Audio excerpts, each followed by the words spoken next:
Forward to the Cloud, Part 2. Welcome to Part 2 of R795 Week 10. We have a guest with us face-to-face tonight. We've had guests online all semester, and I thought, for once, we have a guest who's in Bloomington. Why not meet face-to-face, since more than half of the students are PhD students who have set up in their schedule to meet face-to-face. We actually have a room assigned on Fridays. We're meeting on Tuesdays, as you know. Well, none of them are here, except Vanessa, who's not enrolled in the class. So John, Dr. Hitchcock, was a faculty at Ohio University in Athens, which has the best Halloween parties other than Madison, Wisconsin, in the country. And they have a giant hill at Ohio University in Athens. They actually have an escalator to take you up that hill if you don't want to walk or run up the hill. That campus is kind of split by the hill and split in other ways. It's a beautiful place, it's a beautiful setting, kind of like West Virginia University, where I used to work for 3 years. We seconded John. We brought him over from Ohio, from Athens, and his wife, I think, is a Hoosier native and may have gone to IU, and they love Bloomington. So he came here as a faculty member. It was about 9 years ago, or five years ago? 5 years ago. Seems like yeah, when you came over. 10 years ago. So that's why. So John came and joined the IST department 10 years ago and ran our Center for Educational Evaluation and Policy, the KEEP Center, and had a whole slew of grants and still does. But now he was working for an organization called WestEd, which is in Boston. And now he's working in DC for another organization. Which is it, John? Okay. Now he works at WestEd. Oh, okay, I'll let him clarify that. He'll come over. So you have to speak actually right into this for the microphone to hear, for people to hear you, just so you know. So John has a couple books related to mixed methods design, and he's going to talk about his newer book tonight a bit and give us some tips related to mixed methods design. And then you all can ask him questions. So however, in whatever format you would all like us to have, if you've got a pressing question that you want to ask him before he even presents, by all means, jump in and ask that question. And the slides, again, I've posted to Dropbox. I've got his slides here. I'll call them up, but I'll have John speak before we call up the slides. I want to have John talk to you a little bit. So I'm going to switch chairs with John. It's a pleasure to have him back in the IST lounge, as we say, in our old department meeting room here. So, and he only lives half a mile from my house, so I should see him more often. So welcome, John Hitchcock.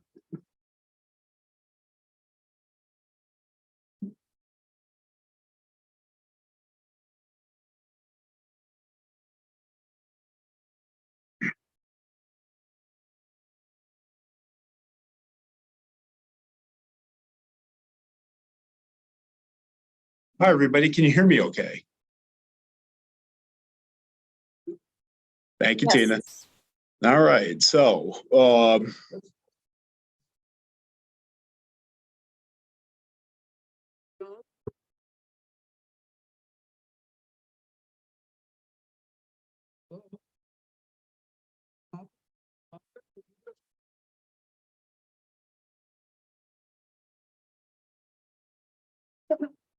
Tawfik, can you speak to the microphone? Oh, yeah. I can hear you clearly. Oh, we can hear you. Paula, can we check your mic? Hello. Hey, Jean, can we check your mic? Hello. Okay. We lost Jiyoung. She got disconnected. You'll see her come up and you'll just have to hit admit. Okay. All very good. Okay, hi everybody. So I'm John Hitchcock. Please call me John.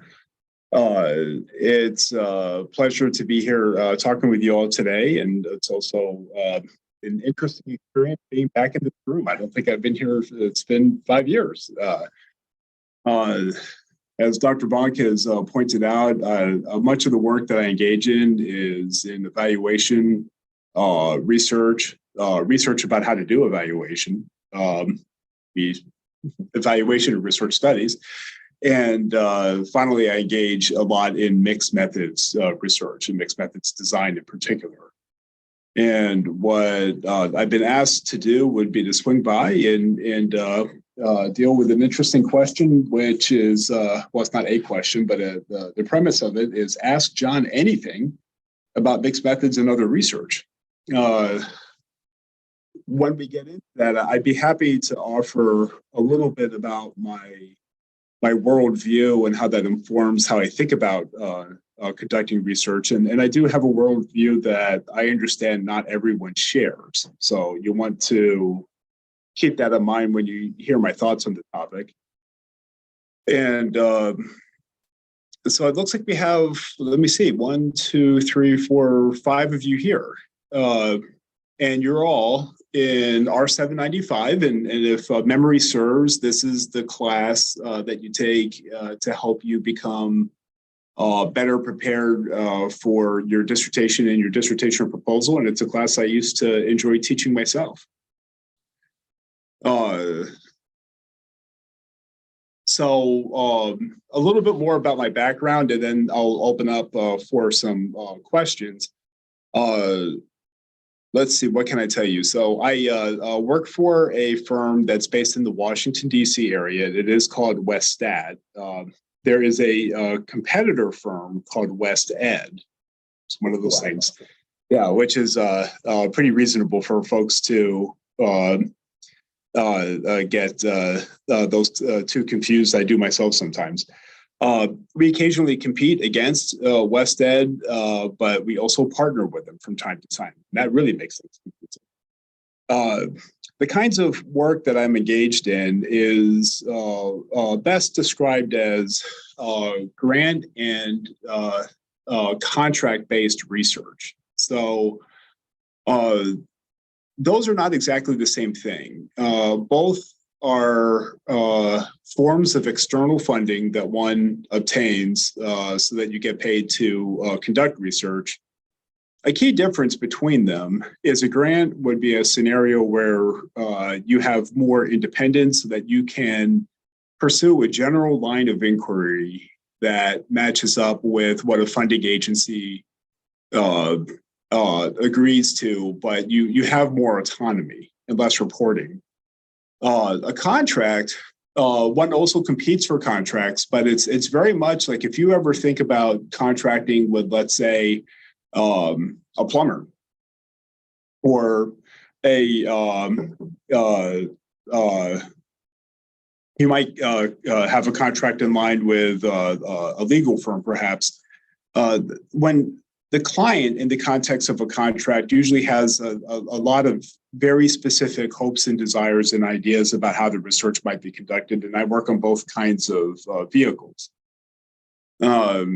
An example of a contract I'm working on right now is for the National Center for Evaluation and Education, or Education Evaluation, I put the two E's, where I'm working on the design of a national randomized controlled trial where the idea will be to develop an approach to promoting improved teacher partnering between general and special educators to see if the way in which those two types of educators in elementary school can be impacted in such a way that we can start to address a long-standing gap in performance between special education students and general education students. And the hope will be to conduct a fairly large national study that would impact federal policy. An example of a grant that I'm working on, there's several. One is funded by the Wallace Foundation. The Wallace Foundation is based in New York City. And if those of you who are around the US long enough, you might think of the Reader's Digest books. Remember those? That's the funding for that family foundation.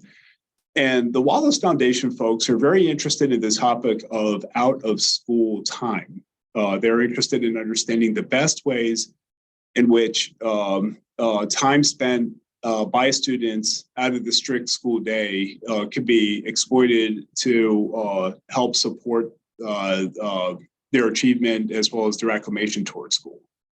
So I'm talking a lot. I'm going to pause for a second and ask, can someone give me an example of what out of school time might be? That's all I work in is out of school time things. So you're speaking my language.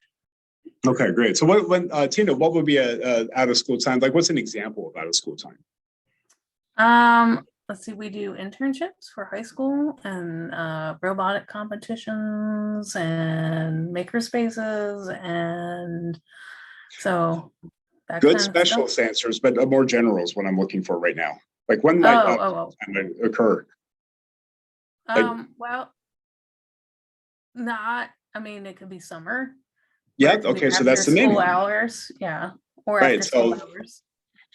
So those would be the two primary ones. Sometimes you'll start to see, thanks, Tina. Sometimes you'll see folks conduct studies where they want to know if after school programs or before the day start, breakfast programs have an impact on student achievement.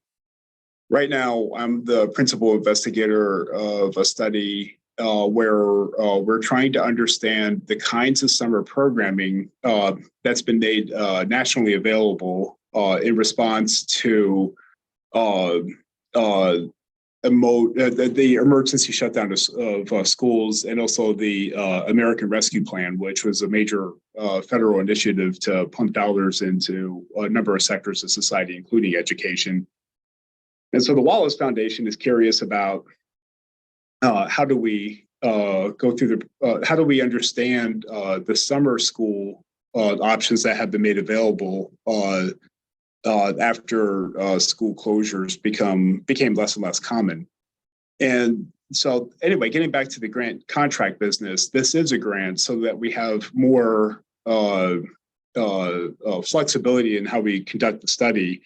And as a mixed methods researcher, that is a mixed methods design. And one of the components that we have in place is we're actually conducting a national survey of the nation's school districts. There's about 14,000 public school districts in the United States, and we have a random sample of those districts, and we're going through the process. Well, actually, we're already done with it. I can share results later if you wish. But we went through a process of asking school districts to complete a survey so that we can start to get a sense of the kinds of national programming, or rather a sense of the kind of summer programming that's available throughout the nation. And so that would fit in quite well with what most people would describe as quantitative research. Currently, you have components of random sampling, survey methodology. We've had plenty of hypotheses that we had tested with our data, set up confidence intervals, and conducted a series of descriptive analyses as well. Later, we conducted a number of regression-based analyses where we started to ask questions like, well, are rural districts less likely to provide summer programming in the summer of 2020 and 2021 compared to urban districts? But there's also a qualitative component to the work. In fact, there's a couple of qualitative components.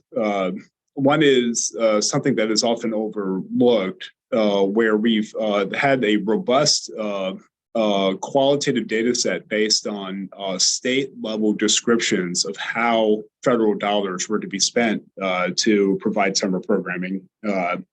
Every state, including in Indiana, had to put together a series of plans that basically address the idea that if we take these dollars, how will we spend them on summer programming over time? And so that allowed for some pretty intense document analyses. And we, in fact, had 51 documents to look at. That would be 50 states. Anybody want to take a guess why it's 51 and not 50? Puerto Rico? I wish, but that's DC. the right. DC, yeah, Washington DC is so that's a separate district, and if you will, a state education agency, even though of course DC is not a state. Oh, I didn't see that topic. I apologize. I did not see that you have your hand up. I'm not used to presenting it this way in Zoom. Please, do you have a question? No, not at the moment. Okay. I'll try to do better about that now that I'm alerted to this. Another qualitative component is we interviewed state education agency leaders. So sometimes I'll refer to those as SEAs. An SEA or a state education agency might, for example, be the Indiana Department of Education. And we also conducted a series of interviews with district leads. So I think district superintendents or a proxy who would understand the kind of summer programming that's been made available at a district level. And right now, from a mixed methods point of view, I'm going through the process of working with a fairly large team to summarize the qualitative data. And then we're going to integrate those different forms of inquiry into what I hope will be a more coherent whole so that we can provide the Wallace Foundation and then also really anybody who's interested in summer learning across the United States of America a better sense of the kinds of summer programming that's been made available. So takeaways from this. This gives you a little bit of a sense of what I'm working on currently in my background. To summarize, I do a fair amount of work on randomized controlled trials, typically large ones, where we would endeavor to engage in some sort of causal inference about whether a particular education intervention yields desirable kinds of outcomes.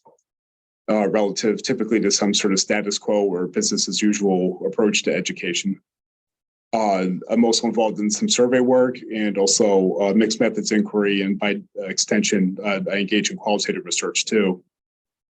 Then I think as students, you'd want to be aware that there is a fairly broad sets of professional jobs and activities you might engage in where you're conducting some fairly intense research, even though you're not a faculty member.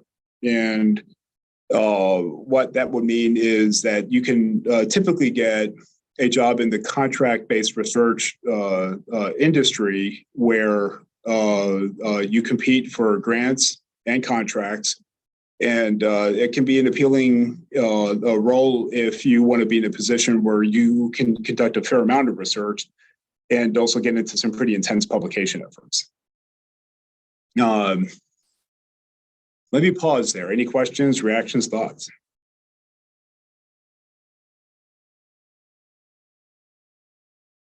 Okay, there's more to, okay. So would anyone like to ask John a question concerning your dissertation and mixed methods before he's going to present some slides, but we're going to see if we have one or two questions before the slides. Go ahead, Tina. So you were talking about out of school time, and just real quickly, what I do is I'm the STEM coordinator at Crane, so just 45 minutes down the road from IU.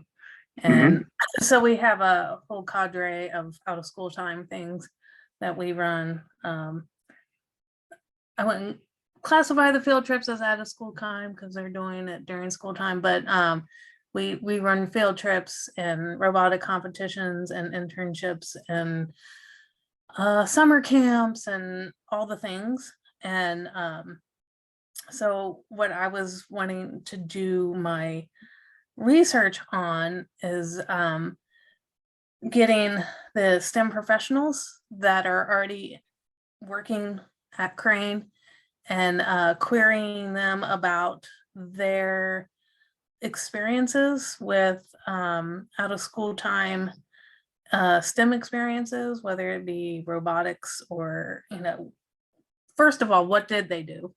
And then second of all, what I've been reading in the literature that that there's not a whole lot on the attributes of those things, not a lot of qualitative studies about their experiences with said,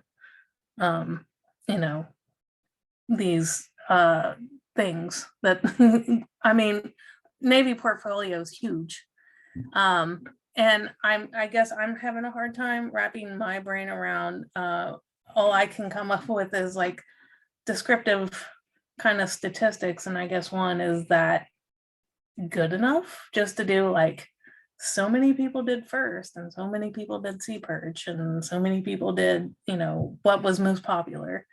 It doesn't seem very exciting, but to me, it's like they've already made it to being a STEM professional, so there's no like regression or any kind of thing like that.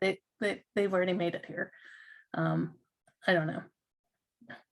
I think I might be able to help. Because I do see some what sounds like potentially exciting directions in which to take your work. So let me ask a couple of questions just to make sure I understand the context well enough. Tina, there are a number of STEM professionals who are affiliated with Crane who are offering summer programming experiences for students, right? Yeah, so I'm in charge of all that. Okay. And so are you interested in learning more about the kinds of summer programming that's being made available that's got a STEM component to it? So I'm interested in the people they're at Crane. So we have about 2,000 STEM professionals that work at Crane right now. And I want to know about their journey to becoming a STEM professional. Like, what was it that motivated them to get where they are? Okay. Yeah. You're more interested in documenting the career development of STEM professionals, and this isn't really about summer inquiry. Correct. Yeah. Okay. So it could be like, did they do Project Lead the Way? Did they do FIRST Robotics? Did they do, what? And then what was it about those things that motivated them? Okay, so it sounds like if you're going in the direction of trying to understand the trajectory or the kinds of pathways that people follow in their pursuit of becoming STEM professionals, there is a design that you can start to pursue. And one of the ways that I begin is first making sure I understand the theory around all this work that's been developed. And you're probably going to have at least two different research bases that you want to look into.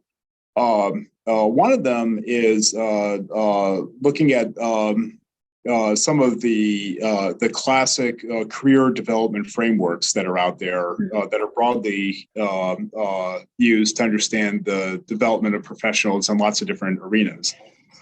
Then I think that there's likely to be and some of the really old. I was just going to do that. Thanks. And some of the really older, but I think classic names that are out there.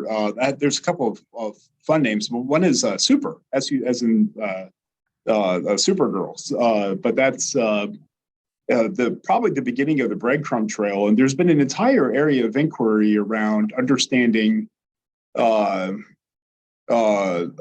what makes a person do things like go into a particular profession, what are the motivating factors, and then what are some of the persevering factors that push them through as they deal with the inevitable barriers and challenges that crop up when pursuing things like graduate degrees.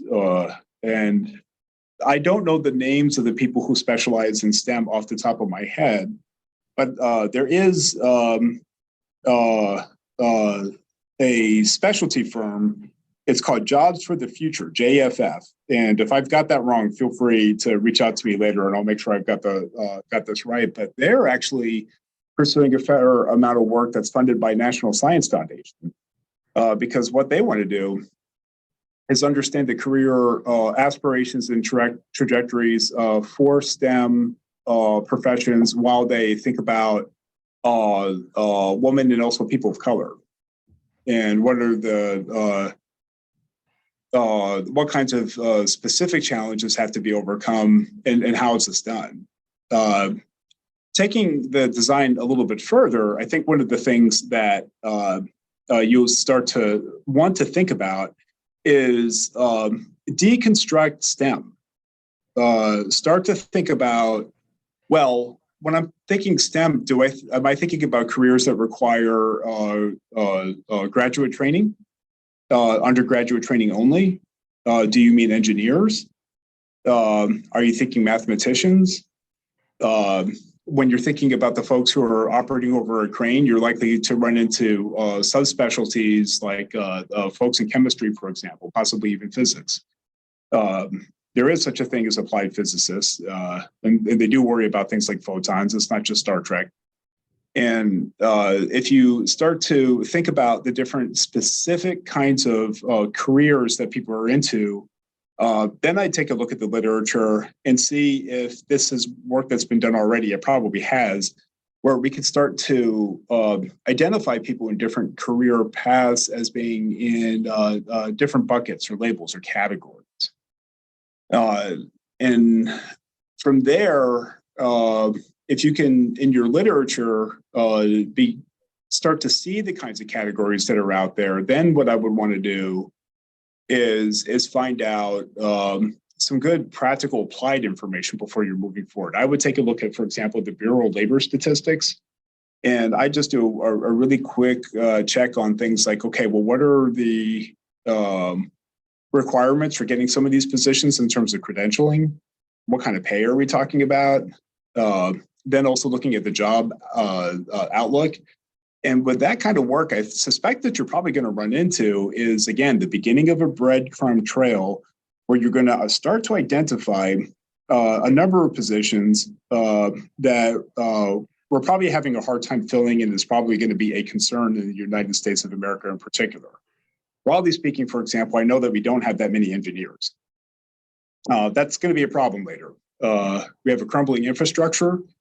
We have to worry about a number of transportation concerns. We have massive threats when it comes to issues of clean energy.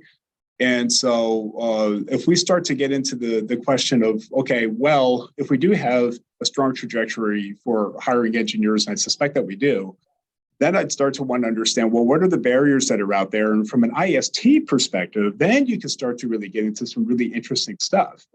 There's, for example, folks who have started to ask questions like, well, how can we design the best kinds of training programs so that we can make it more likely that people who endeavor to become an engineer manage to do so?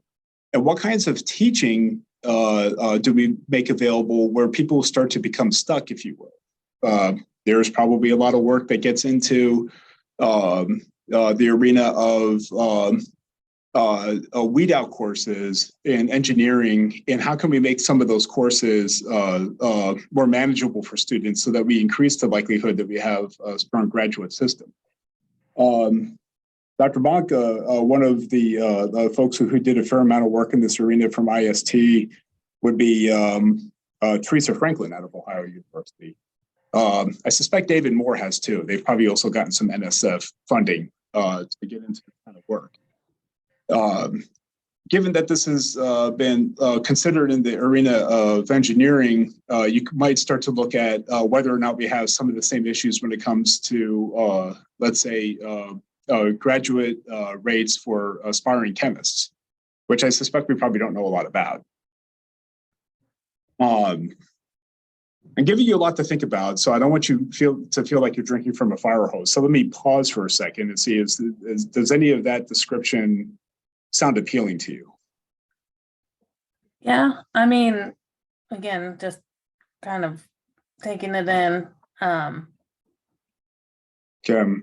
if you're just taking it in, so Tina, one of the things that you might consider then is, I'm going to give you a couple of questions that sound like they would be some interesting questions for you to pursue for your line of inquiry, but don't get stuck on those questions, because as you go a little bit further down your pathway, you might say, well, I don't care so much about this, I care more about X. But the whole point is, once you start to articulate a few different questions, it gives you, I find anyway, something to hold on to. It gives you a fixed point to start to think about literature and some of the commonalities between these different arenas.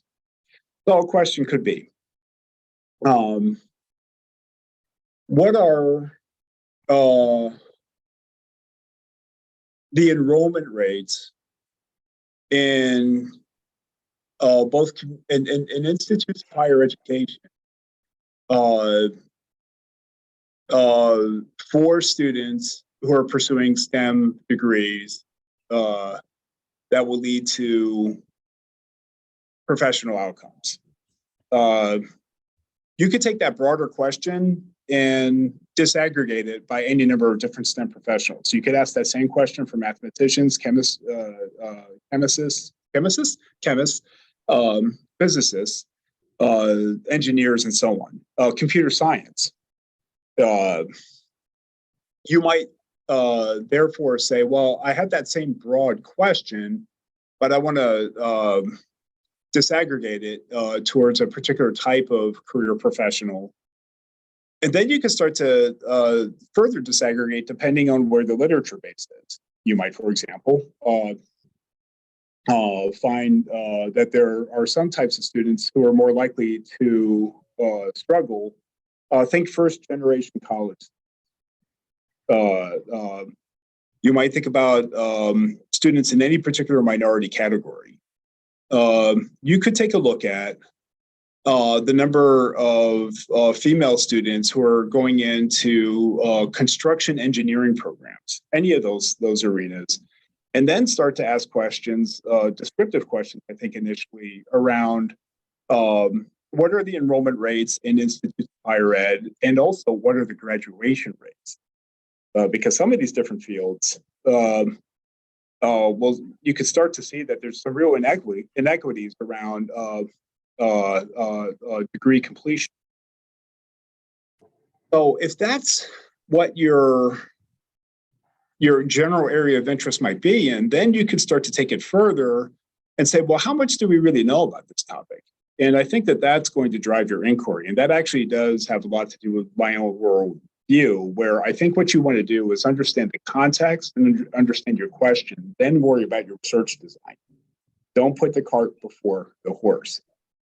So suppose you find that the literature is pretty thin on helping us understand the completion rates for first generation college students who aspire to be chemists. And then let's suppose further that you're hanging around Crane and you find access to several folks who are successfully living life in that profession. And you find out that you can speak to a few different first generation college students. You might ask about some of the specific kinds of barriers and also challenges, but also things that may have supported them, and start to see if you can create a sense of theory around why is it that you've had these folks be able to complete, are they aware of folks who didn't and what happened?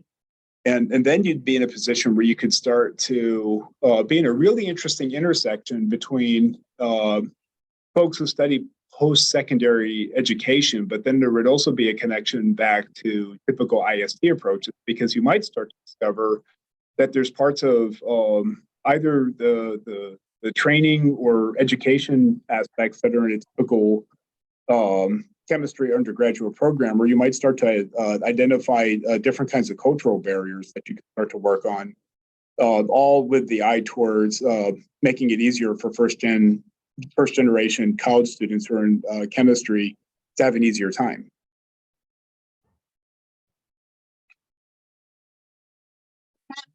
So Tina, Yeah, any other comments? no, I'm just digesting. So, okay, so you got a lot to think about there. Right. A lot. So I hope you took good notes. When this is recorded, you'll also be able to see this later, and you can review this a couple times. Does anyone else have a question before we go to Dr. Hitchcock's slides?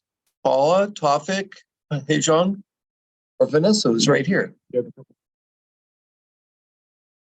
Yeah, Barbara up in South Bend. She's a professor at the University of Indiana University, South Bend. Hi. So I'm actually very interested in evaluation. Mm-hmm. Yeah. So what I was wanting to do originally was tell them your job and your do what? Your job is. Oh, I'm a clinical assistant professor and program director for the medical laboratory science program. Mm-hmm. So we're one of those healthcare / STEM professions that there's not enough of us of. Okay. Yeah, And we have shortages Bureau in of STEM Labor across the Statistics, board. by the way, Okay. because they always botch our stuff. So what I was originally wanting to do was a program evaluation, Mhm. because we need one, but it was suggested to kind of focus in on just a particular topic, than trying to do a whole program evaluation, because that could be very broad and kind of hard to do as far as an EDD kind of dissertation thing. So what I've kind of zoned in on is the use of active learning techniques in medical laboratory science programs to support student learning. What I kind of wanted to ask you about, though, is because I understand what like a program evaluation is. I've taken courses on that and I've done that stuff. But I was suggested to do an evaluative case study. And I'm trying very hard to find information on what makes an evaluative case study as opposed to any other kind of case study. And I'm kind of struggling at finding some of that information. So I was wondering if you could either explain the difference or know of a good resource I could track down. I've never conducted an evaluative case study myself, but I think I could probably deconstruct some of this. It's an interesting issue. I'm going to make the assumption that an evaluative case study is going to have these elements. One is that if there is a program evaluation component to it, let's think about what we mean by a program evaluation. And one of those things is going to be to understand the merit or worth of a program. That's going to come from the classic evaluation theorist, Michael Scriven, Scriven. And then Scriven would direct us to think about, are we thinking about a formative evaluation where what we're doing is to understand a program so that we can focus primarily on its improvement, or are we thinking of more of a summative kind of evaluation where we can say, okay, we've had a chance to see this implemented time. Are we going to keep doing it? Those don't have to be mutually exclusive things. I mean, you can have both goals, but for the time being, I think you're probably going to be better off trying to figure out which one is primarily going to be your focus. Then let's talk case studies. Case study. I said earlier when I was chatting that not everybody agrees with my worldview on some topics, and we're about to get into one of them. I've argued before that a case study is more of a goal than it is a specific method. Now, that's not everybody agrees with me on that, and that's all right. I'm bigger than they are, but that doesn't mean that I'm kidding. It's okay to agree with people feel that method, but I think that why I think of it as a goal, because case is something where what you're doing with a case study is you kind of want to understand the boundaries of the case. What is it? You really want to understand everything that's happening in that case and the context in which that case exists. Yes. And then at that point, I'd be open to using whatever kinds of methodologies, sub-methodologies that would help me with that endeavor. So what do I mean? Suppose your case is an entire school. And you want to understand the different actors who are in that school. So think students, principals, teachers. And you might be in a position where conducting surveys with students makes a lot of sense because you want to be able to get a broader sense from a sample of students as to what's happening within that broader school. But you likely wouldn't bother doing surveys with principals because there's just one principal typically, right? So it would make more sense to dive into interviews. And so then you would start to take these different these different methods and tailoring them so that you can understand the important aspects of your case. Then you have to think about there's work by Robert Yin, Y-I-N, who has done us a service in helping us think about different styles of case study. One would be conducting a case for because you think it's really unique, unusual. Unique is a tough word. Unusual, probably. But you're trying to study a case on the basis that it was odd and what happened here, and we want to see what we can pull from that unusual case, so that we can learn some broader condition. An example of an unusual case might be Phineas Gage. Phineas Gage. Anybody, please, while I'm chatting, Google the name. It's Gaue, I think. In any case, if you don't know who Phineas Gage is, you know the picture, because that's a person who was a railroad foreman who experienced a horrific injury where a spike actually was lodged into his skull, and he lived uphill. And actually, that became a pretty interesting case study in its own right, because what we ended up learning is at the time that there really is a relationship between elements of one's personality and skill set in specific regions of the brain. And because of some of what happened with Phineas Gage, we now, things that we take for granted about the brain weren't really known at the time. The point about it being a case study, however, is when a person survives that kind of an event, and we could say, "My gosh, this person really changed as a result of it," you might want to engage in that kind of case study, because we could take an unfortunate event and learn a lot about it. Other kinds of case studies that you might see in medicine. Yeah, I actually just I was just hearing about one where there was a guy who had been shedding vaccine derived oral polio virus for like 30 something years, and he got remdesivir because he had COVID, and that actually cured him. Can you say that last part again? He received remdesivir for COVID treatment, and that actually cured him of the vaccine derived polio that he was shedding. That's really interesting. And Yeah. Medical case studies, more to your field, They're very interesting. Yeah, they really are. And what's really neat about this from a design perspective, one I was going to mention is, and other folks might be aware of this. Do you all know what a neti pot is? Mm-hmm. Take a look at that. And so you all might know that a neti pot, Dr. Bonk is confused, nasal irrigation. So what one does is if you could get what looks like a little bit of a teapot, and you pour it in one nostril and it comes out the other, and that becomes interesting because some of you all might know that what you want to do with a neti pot is either use distilled water that comes out of a bottle, or you might boil water first, let it cool down first. You definitely don't do that. You want more than water going up there. Right, and why don't we use tap water? Bacterial contamination. Mm-hmm. You could get bacterial contaminations, right? And have folks ever heard about those unfortunate cases where someone might be swimming in a lake and they die later because of it's that same thing? Neisseria fowleri. Yes, that's exactly what it's called. So I am a microbiologist. That's what I teach, is microbiology, parasitology, mycology. So yeah. Right. Okay. So this is right. But that part of the reason why we know about this stuff is because it happens. Yeah. And also because of case studies. Yes. Right.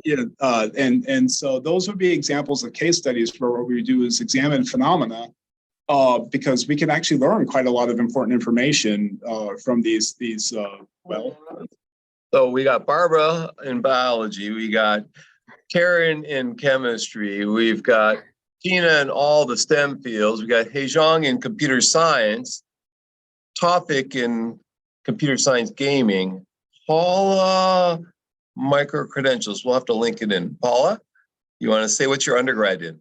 Physics and math. Physics and math. Okay. Okay, physics. Okay. So golly, and math. All these science people in the room. Good. We're going to get to you about STEM work here in a second.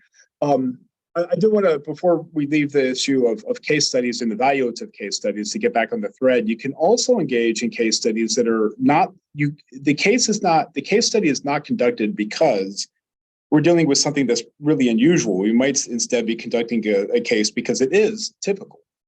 Yeah, it's just got to be bounded in whatever it is that you're defined to the area that you're looking at. Yeah. Right. Yeah. So we might, for example, look at a case of, I don't know, why a person is maintaining good health like we might expect after being in a position where they can run every day for 3 years, right? But that would be an unusual case again. If a lot of times case studies are done because what we're trying to do is document that which is typically happening, even though we don't really understand it. Yeah. So getting back to this issue of an evaluative case study, well, first I can tell you that case studies are conducted in program evaluation. I'm not really used to that phrase. But from a design perspective, one of the things that you probably should do is take a look at the American Evaluation Association. Are you familiar with them? The American Evaluation what? Association. Association. AEA. Yeah. Do you know American Education Research Association? AERA? Maybe. Okay. Which association do you normally attend when it comes to annual conferences and things like that? The American Society for Clinical Laboratory Science, or the American Society for Clinical Pathology. Okay. Well, that's great, because American Evaluation Association, I bet you, is going to have a lot of similarities in the sense that they meet on an annual basis in some city, they get together and I believe I remember them, because when I took the evaluation class, they're the ones that have the guidelines and the best practices and stuff. That's exactly right. That's the resource for them. Okay.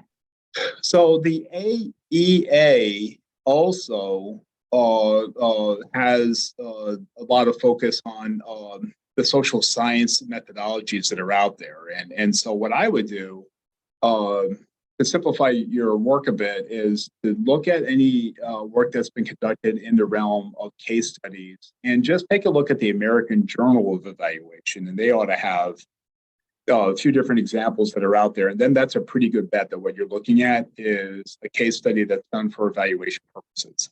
Okay. And just that, I want to move to a couple of other things, but one other point about case studies to raise, well, 2 quick points. There's also the so-called multiple case study, where you can have multiple cases to compare and contrast them over time. That's a design that we will often pursue. And then also, when we think about case studies where what you're doing is thinking about it in terms of a goal, right? That raises a number of issues that, the bounded case that's out there. That raises a number of important issues. And one is considering the degree to which you can generalize findings from that case back to some broader context or population of interest. When we were talking about the neti pot example, the Naglieri Fowlery, I think is how you pronounce it, but you would be better at that than I am. Even though we're talking about small sample sizes, non-random samples, I would argue that we have excellent capacity to generalize, because we don't want to engage in risky behaviors when we're doing this stuff. So it gives you it's an instructive opportunity to think about what it means to engage in logical generalization. Mm-hmm. And the other part to this is as you conduct case studies, each of your, so we have methods and we have methodologies, and the methods might be thought of as a broader idea, and methodologies might be thought of as specific techniques within it. And so if you start doing things like conducting interviews or surveys or document analyses, what have you, remember that each of those component methodologies can be done really well, or they could be done poorly. So what you want to do is keep your best practices for conducting research in mind while you pursue your case. But then also, when it comes to the program evaluation side of it, keep your eye on the ball and whether or not are we really focusing on improving a program primarily, or are you trying to understand enough about what was it again? The program you're testing or looking at? So, well, I was wanting to do a program evaluation of our academic program, but I don't think that that's going to happen. So what I was actually figuring was to look at the use of active learning techniques within other medical laboratory science programs, and sort of with a faculty focus as to like what motivates them to use them, what challenges do they see with it, how do they decide to design a program or, an active learning method or use it, that kind of stuff.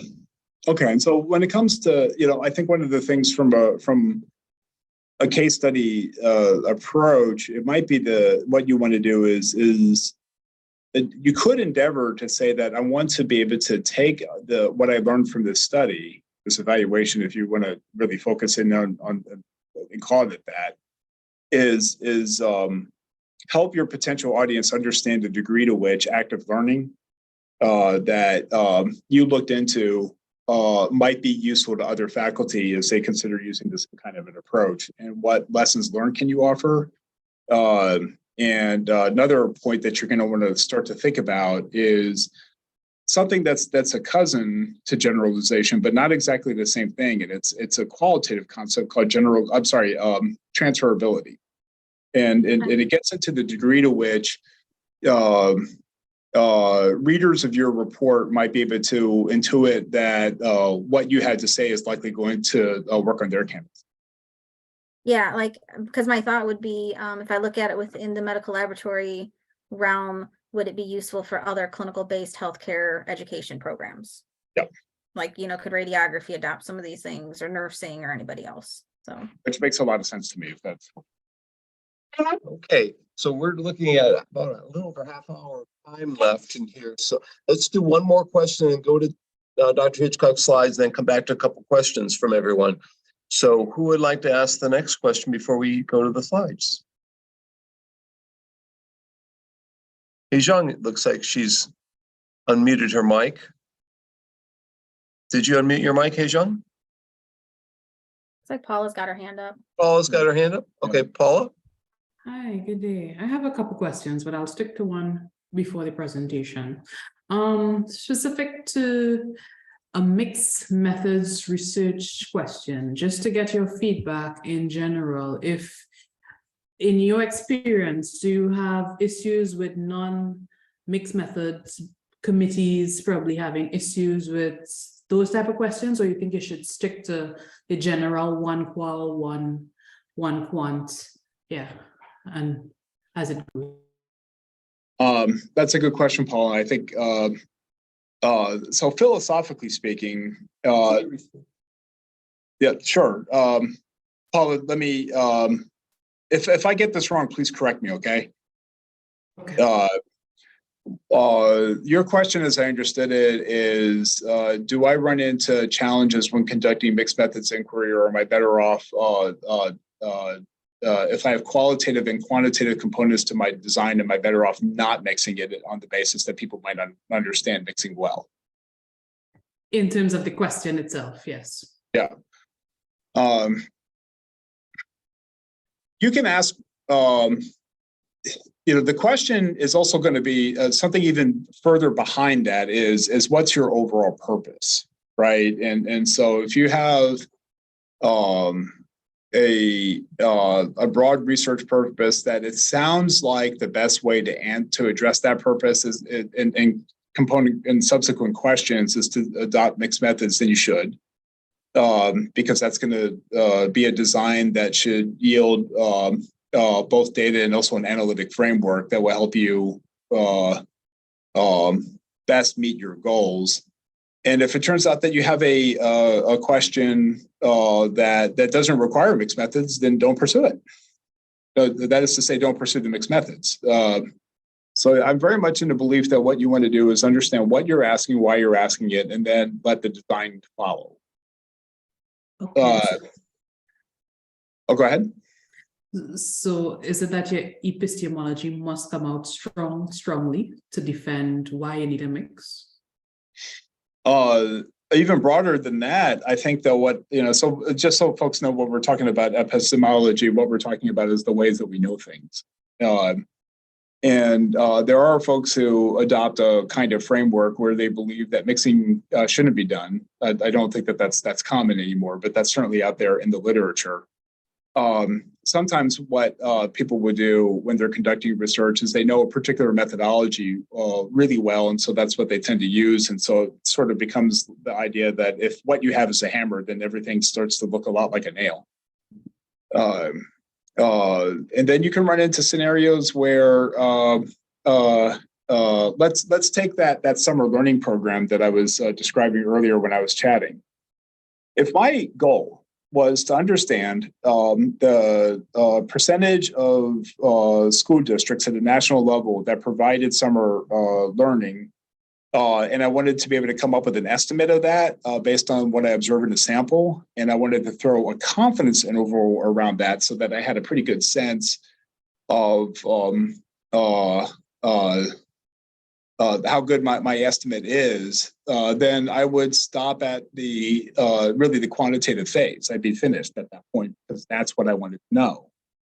But I had a question that was broader than that. What I wanted to do was understand not only the degree to which programming was made available, but what kinds of summer programming was made available to students and why that kind of summer programming was put into place, as well as to what degree do people who used it think we should continue to offer summer learning of that type in future summers. And so now we start getting into a lot of how and why and what was the background and the purpose. And to me, that starts to sound like more of a set of qualitative inquiry. But because I want to know both, and it makes sense to ask both sets of questions at the same time, I submit that I had a mixed methods research question. Now, I'm not going to tell you that a mixed methods research question is inherently better than any other kind of question with that might be best pursued with these component methodologies. And I've conducted some hard research that I'm proud of that is not mixed methods research. I will tell you that most of the time when I think about broad questions, I tend to gravitate towards a mixed methods way of thinking because I tend to believe that it offers a more whole and complete way of understanding phenomena. Okay. Thank you very much.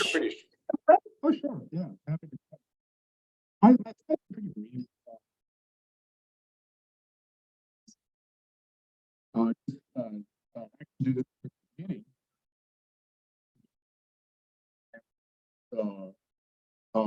Background here. And so what I want to mention is that who asked me this question? You're of a certain age, you may have heard of a movie director. Anybody know who that is?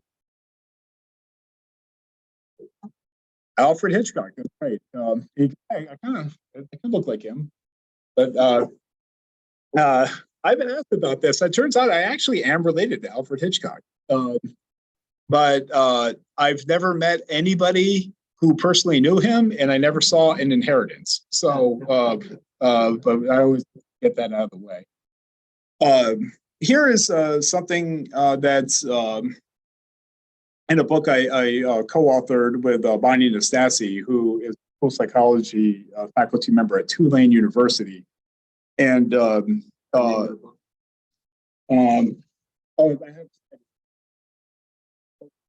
intervention dealing with program design and evaluation. And within this, I'm going to toss out to you all a couple of sets of really they're circles. And in this case, this really much drives why I tend to think mostly about mixed methods research questions, getting back to Paul's good point. And that is, I think of research as, or any kind of inquiry, as always existing within some given context. Context drives so much of what it is that we do. And this work is really born out of Bronfenbrenner's ecological systems theory. Bronfenbrenner, well known in ed psych circles, he was at Syracuse University, if I recall. And ecological systems theory, it's not critical that you remember that phrasing, but what is critical is that you remember the notion of ecology. What ecology are we in, and also this notion of systems. What Bronfenbrenner did was, for purposes of understanding personality development, he pointed out that children, or really any human being, is going to be operating within their own given microsystem. A microsystem is going to be that system in which your behavior and what it is that you're doing will be immediately influenced. So, like, think about a kid in a classroom. Kids who misbehave terribly will immediately impact their ecology. But that may not necessarily be the case if we're thinking about a broader school, because the impact of their behaviors, unless they're pretty extreme, are likely to the influence of it of behavior will likely be limited to the classroom in which they operate.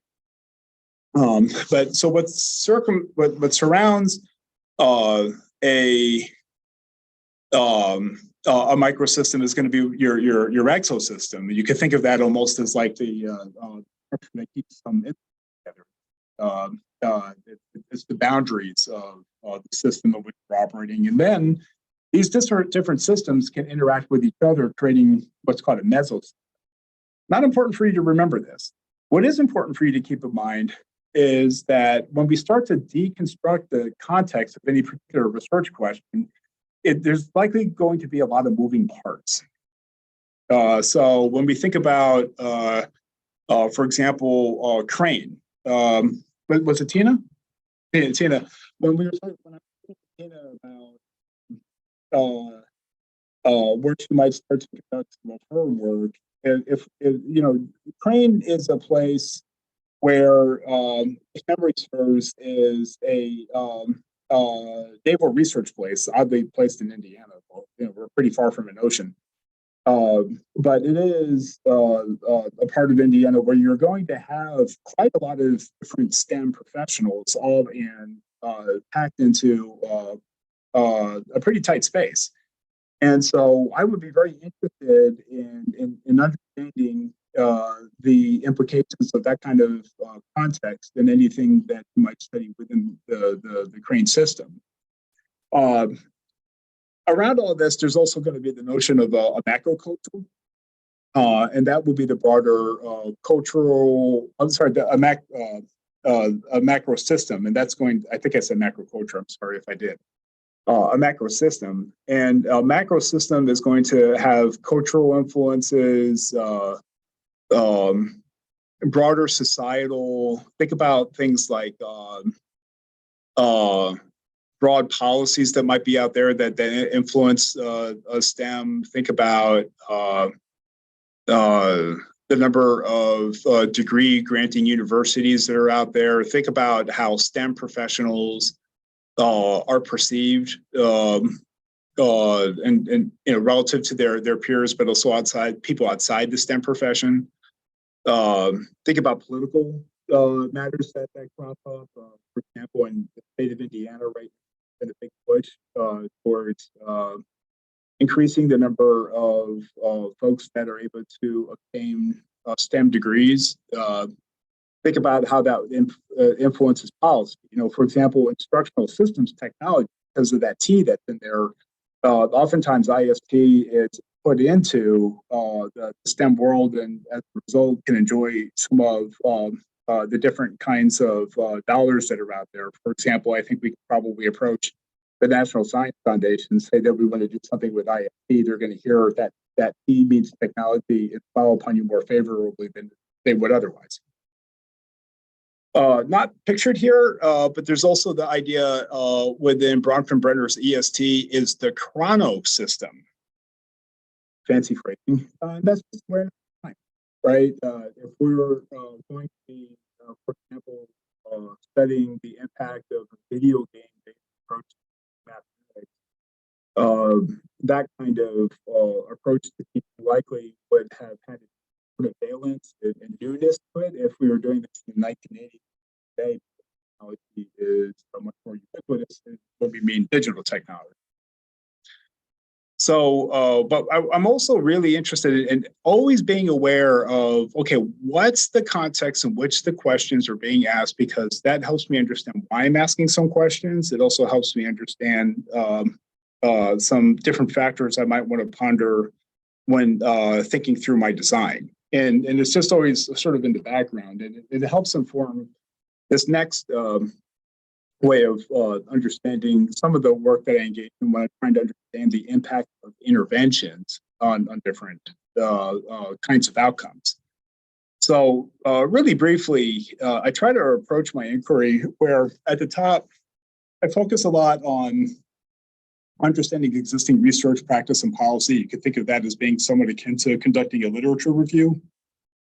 And then as I start to get into program evaluation work, intervention research, I ask questions around learning the culture, forming the partnerships that I need to be able to conduct research, because so much of what happens in research is very much dependent upon having good partners who will support you. That can impact some of what I might think about when it comes to research questions. Oftentimes, you're going to find that you need to engage in some formative initial kinds of research to get a sense of the lay of the land. That might help you in turn figure out a local theory. And if you're in the kind of work where you're designing programs, you want to be able to design programs that are a fit within a particular culture, be able to adopt that for a specific context, evaluate. If you find out that things are working well, how can you build capacity? And then you'll see at the top of that circle that feeds back into the idea of contributing to theory again. And then in this last slide, that's the same one, basically, except that I suggest that in most cases, I can find both quantitative and qualitative elements to any kind of data I might want to gather, and also quantitative and qualitative approaches towards analyses. And so anybody that's interested in learning more about this, I've written this book with Binding Stats back in 2016. That's that first book there. The second book is come out much more recently, and it's actually a handbook that I edited with my colleague, Tony Onwe-Buzi is how you say his last name, Nigerian. Onwe-Buzi means name shall never die. And in Tony's case, it might work out because I think he's got something like 400 something publications. Dr. Bonk looked that up. Yeah. And he's a faculty member at Cambridge University. And then some of what I was mentioning at the very outset of my talk is a description of different kinds of careers outside of the academy. And so that book is not yet it's coming out next month.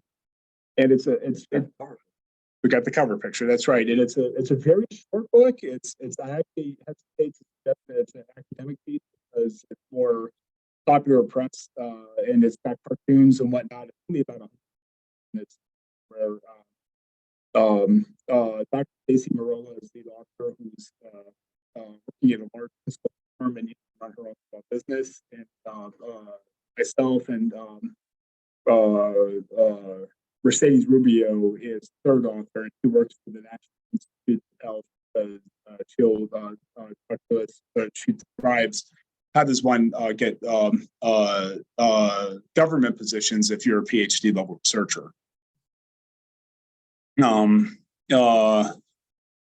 don't have my reading glasses on. I think it's finding a path in consulting and government settings.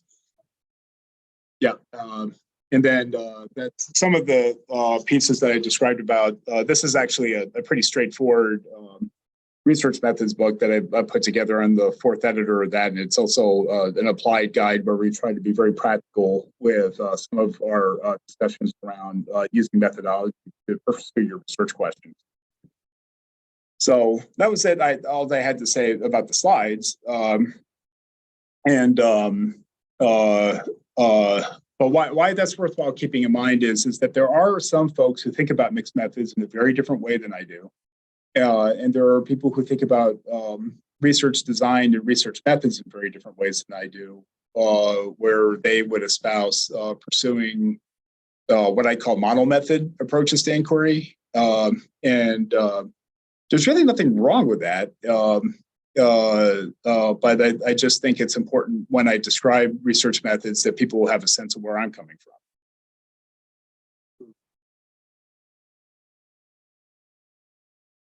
So now, before we end tonight, do any of the remaining people or people who have asked questions earlier have a question for Dr. Hitchcock? Want to jump in here? Yes, you can ask him. You can ask him where he lives, what his favorite soup is, whatever you want to ask him, he's here to answer it. So who his favorite statistical researcher is, I don't know. What would you like to know? So Vanessa has a question here in Bloomington. Vanessa, you want to come up here? You have to speak right into my computer so they can. Sorry.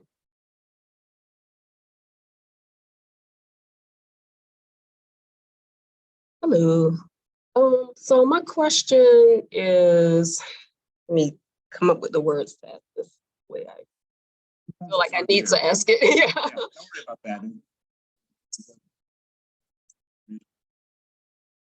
So in your experience, or I guess your approach to the research that you do personally, or maybe what you might recommend for someone else as well, is at what stage do you really determine for yourself what type of method you're going to use? Of course, that's going to be determined by the research questions, of course. But somewhere between establishing your research questions and really deciding on which approaches you're going to take with your methods. How do you determine what is optimal? And help me thing that I leave off, yeah. So at what stage in the inquiry process do I figure out what method do I want to pursue, given the research questions that's at hand, and what are some of the factors that drive the articulation of the research question? That sound about right? Yes. Yes.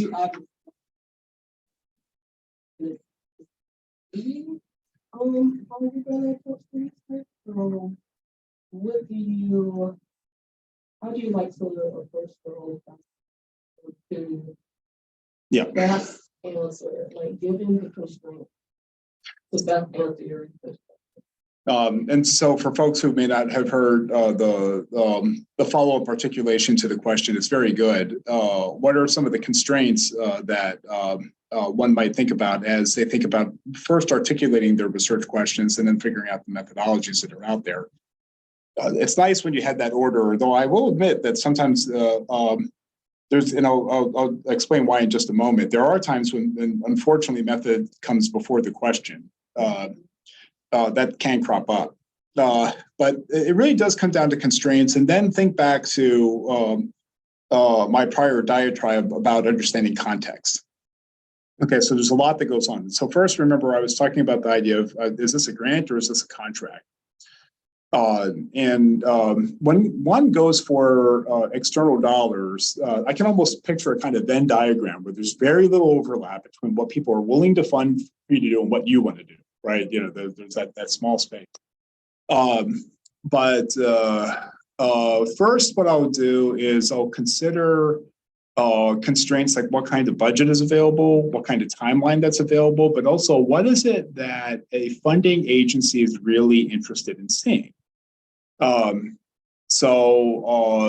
I mentioned earlier, I'm conducting some work with the Institute of Education Sciences at the U.S. Department of Education. And the vast majority of what it is that they asked me to get into are causal questions. And by causal questions, we start to get into the matter of does adoption of a particular product, policy, instructional technique cause better learning outcomes for students than what they might normally be using in their or have access to in their day-to-day instruction.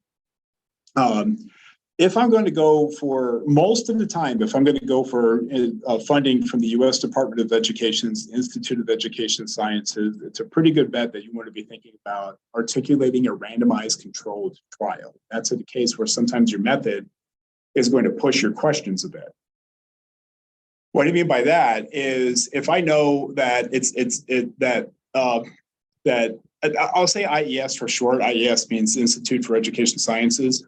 If I know that IES is very interested in pursuing causal questions and randomized control trials, then it probably isn't the best idea to approach them where I'm going to adopt a kind of methodology that is much more in the qualitative sphere.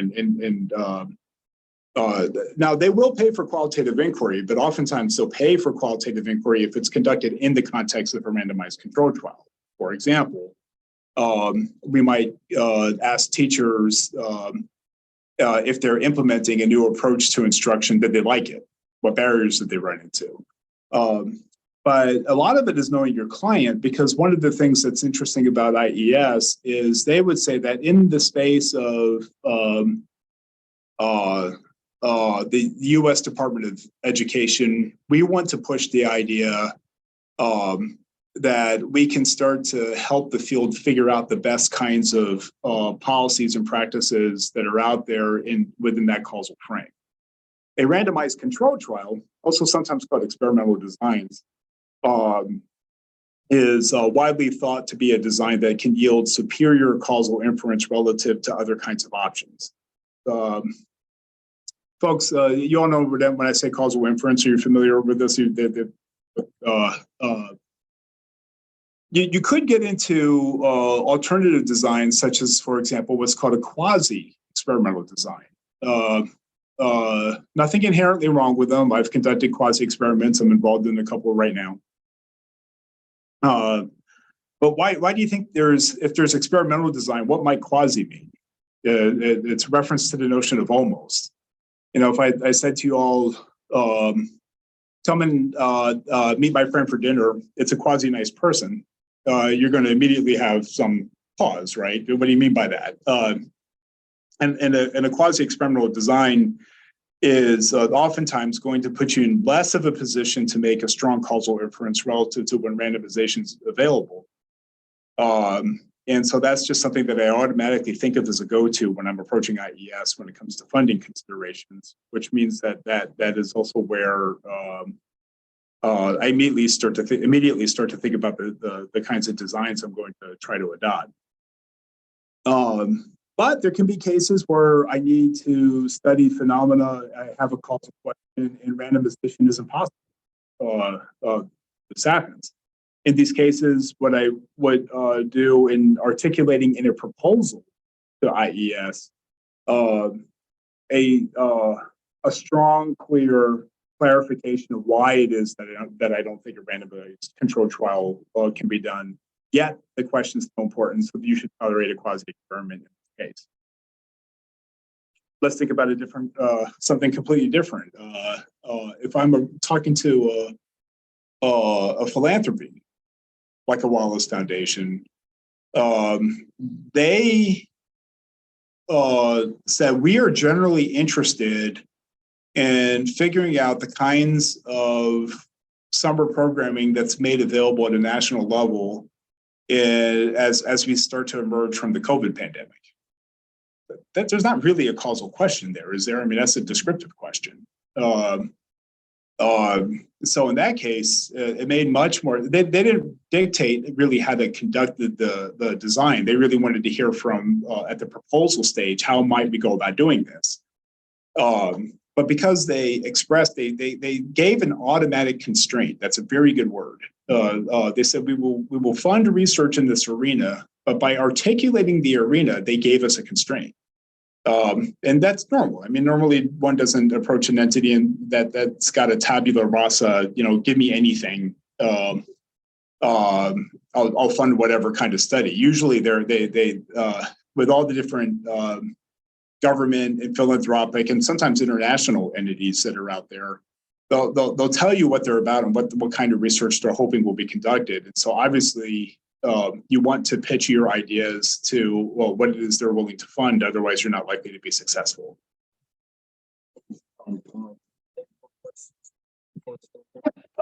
Does anyone else have a question for Dr. Hitchcock? Jump in now. Okay. One last question. With respect to display diagrams,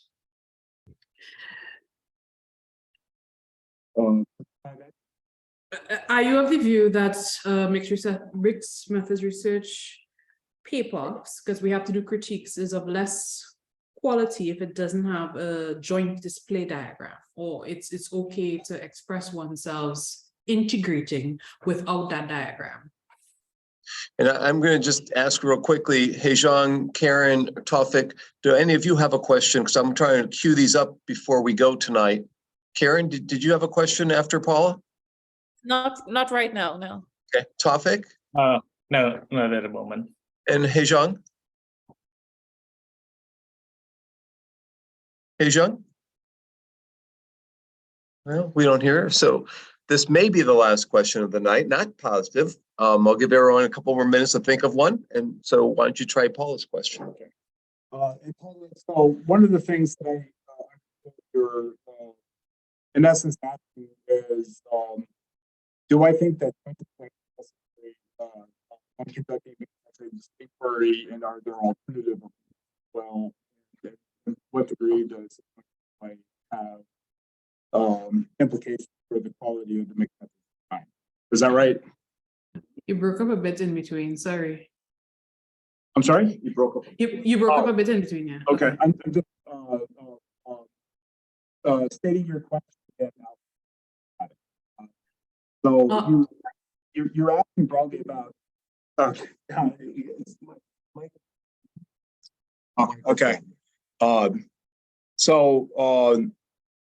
try again. So what I want to do is just say your question again out loud, just to check that I've got the right question before I endeavor to answer it. So what I remember you asking is about joint displays in mixed methods inquiry. Do I think that joint displays are necessary when conducting mixed methods? Are there alternative approaches? And do I think that joint displays are necessary, or are there implications for joint displays in the quality of the mixed methods research that's being conducted? Is that about right? Yes, in the report, yes. Okay. So my take on that. First, you could get some really great current thinking about joint displays that's primarily been pushed by Michael Fetters, Fetters. Mike is the outgoing editor of the Journal of Mixed Methods Research, and a good colleague of mine. He also has a chapter about joint displays in that handbook that I worked on with Tony Onwebuzzi. And other folks who are heavily involved in this would be Timothy Guterman, who's in Creighton University, last I checked. They're in the Sweet 16 for those who care. Actually, Dongil Song, one of our graduates, do you remember him? He's done some pretty interesting stuff around joint displays too. Joint displays is think everybody about the notion that a picture can be worth 1,000 words. What we're normally talking about is some kind of graphical display. The most simple one would be actually a table, where what one does is present the basics of their qualitative findings, the basics from their quantitative findings, and then figuring out some way in which to intelligently integrate those sets of findings to answer your mixed methods research question. My general default is there's nothing wrong with joint displays, and we should endeavor to present a joint display when we can, because I broadly think that a picture can be worth 1,000 words. Joint displays, however, and I say this as someone who's served as an editor for a couple of journals, and I've been in cases where I would look at a joint display and probably be more confused by the picture than when people explain it. So I wouldn't want to say that you always have to have the joint display.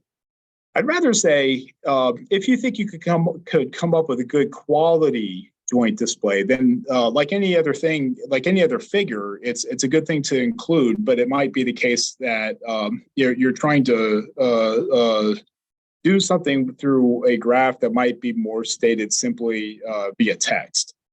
So it'll come back to that idea that always consider it. I recommend that you always consider it. I recommend that you know the literature that gets into high quality practices when thinking about and developing a joint display.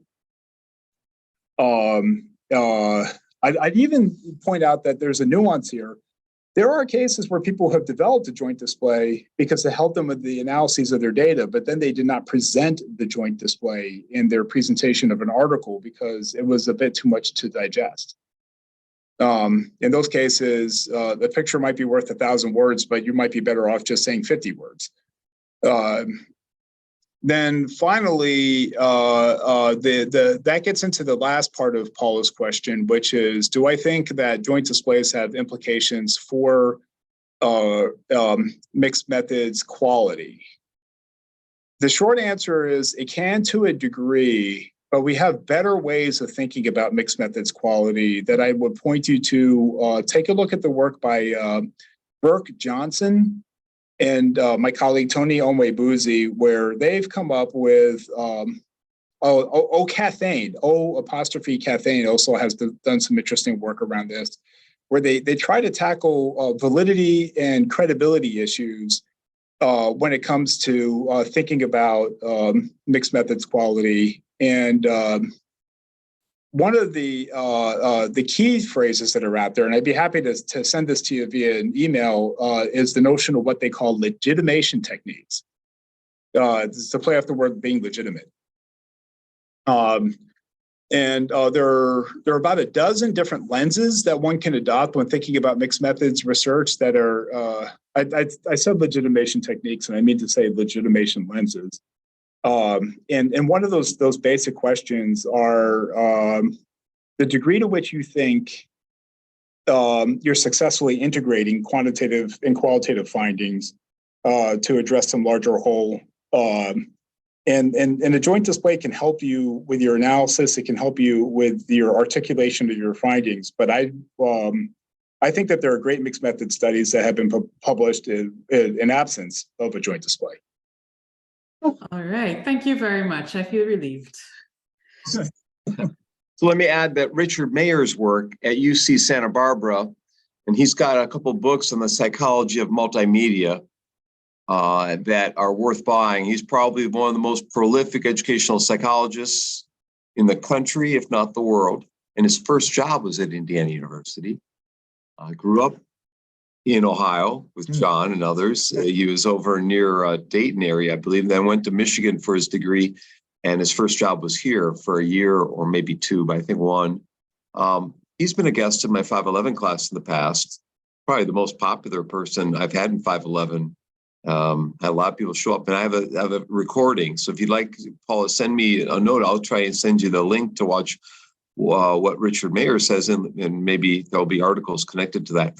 But Richard Mayer really gets at the visualization plus animations, visualization plus text, visualization, animations, and text, and other variables. Because we have both a visual track to record things and for memory, and we have a verbal track. And they found two items close in time, simultaneous with one another, better than three items, which tend to be more confusing.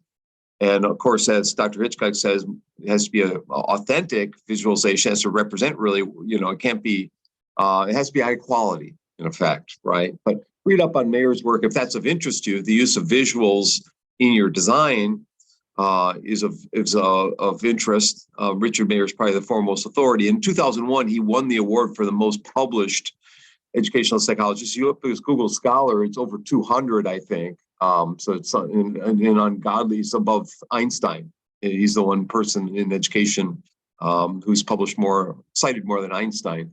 So just put that in there. Anyways, I want to thank you all for your questions tonight, for your attention tonight. I'll talk to the PhD students and others to see whether we need to meet again face-to-face since no one is here. I kind of doubt it, but I'm thinking maybe in week 15 when your final project presentations might be a nice week to end face-to-face and have you all present here who are here, those who are EDD students remotely. It was a wonderful time last semester, all online, it was in Zoom, but I'm thinking it would be even better somewhat face-to-face, but I don't know. This room is lovely. Yeah, it's a great room to present in. Just this little conference person and John and I. So let's thank Dr. Hitchcock. If you could put a clap for him, get your camera on maybe, and clap with me for Dr. Hitchcock. And thank you, Christian, for coming. Thank you. Thank you, Karen. Thank you so much. You came a little bit late tonight. Did you want to say a couple words? Just a thank you. We haven't heard from you tonight. Would you like to be the ending person? How about that? Sure, I can. Dr. Hitchcock, thank you so very much. I had a class right before this, and it's supposed to end just in time for me to join here, but they always run late. My students always run late, so I ended up joining late. But your discussion was very informative. I hope, Dr. Bonk, that you're going to post the slides so I can go through it in more detail and try to hear the recording from the beginning. But from what I've heard, I'm very interested in, especially about your last recommendation to Paula. Actually, I'm interested in Richard Meyer also. So I'm going to check in on that. And Dr. Hitchcock, thank you so very much. Thank you. Okay, I'm going to stop recording for week 10, part 2. And thank you all for coming. I'll send you all the links as well. Remind me of this if I forget.